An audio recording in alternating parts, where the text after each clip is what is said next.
I've played the Wildcard DLC in Star Wars Outlaws so you don't have to.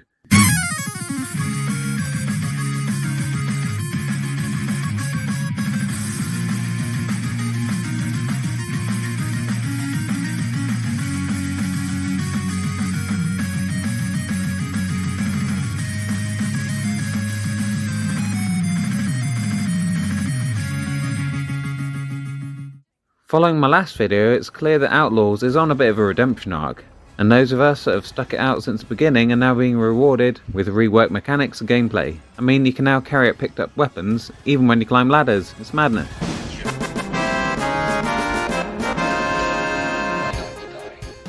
The Wildcard DLC requires you to have at least made some headway in the main story before you can activate it. You'll need to unlock the Gunsmith quest and the Power module before you can have access to this DLC. Load up the holotable in the Trailblazer and you can start the quest. I wasn't really sure what to expect from the Wildcard DLC, though the synopsis had me intrigued enough to purchase. Kay finds herself hired by Governor Thornden, an Imperial general looking to find a hidden moon rich in minerals worth a significant amount of credits. The data of the moon's location is up for grabs at a high-stakes Sabacc game, where you'll be up against the best players in the Outer Rim, including Lando Calrissian. Really, though, this is only the start of the journey, which takes you on various twists and turns and double crosses. I feel they really lean to how it feels to be a scoundrel, probably more so than the main story. There will be spoilers in this video, so anyone that doesn't want to know certain story beats, stop watching now.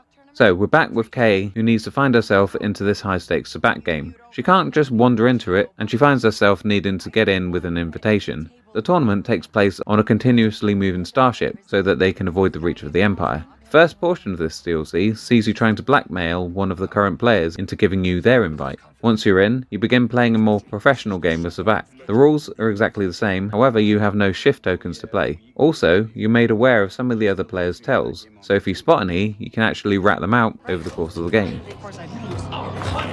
Wait, I wasn't cheating, this is a mistake! The mistake was treating this like some pile of sand. What you can also do is actually get Nyx to plant cards on any of the other players and accuse them of cheating.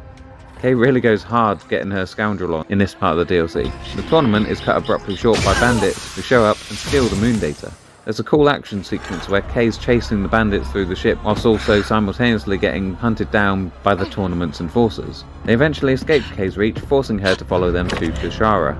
You discover the bandits are actually working with Thornden, and so your next job is to locate them. However, in order to do this, you have to decrypt data at a couple of different Imperial outposts on the planet to find their final location, which is not as easy as it sounds as you're given some time pressure to do it. Following a battle with the bandits and the Empire, Kay finds herself a step behind again as the Imperials double-cross the bandits and steal the data.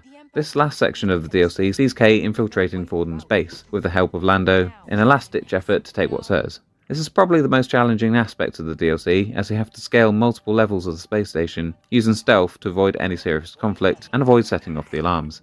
You can see there are significant improvements to the stealth mechanics, which is really good to see. I won't spoil the end, though I have to say I did really enjoy this DLC. It was well paced, it had a good story, and as I've said previously, it really leans heavily into the scoundrel life. I feel it's a great microcosm of the game itself. There's a high roller Sabacc tournament, action and combat sequences, boss fights, dogfights, and a main stealth section in an Imperial base. I was hoping to go to the moon itself or a different planet, but unfortunately the new area is concentrated on bases and starships. It took roughly 2 to 3 hours to complete, which I think is fair, given it costs around £12. I would definitely recommend it to anyone currently enjoying the game as much as I am, and I'm really looking forward to more next year.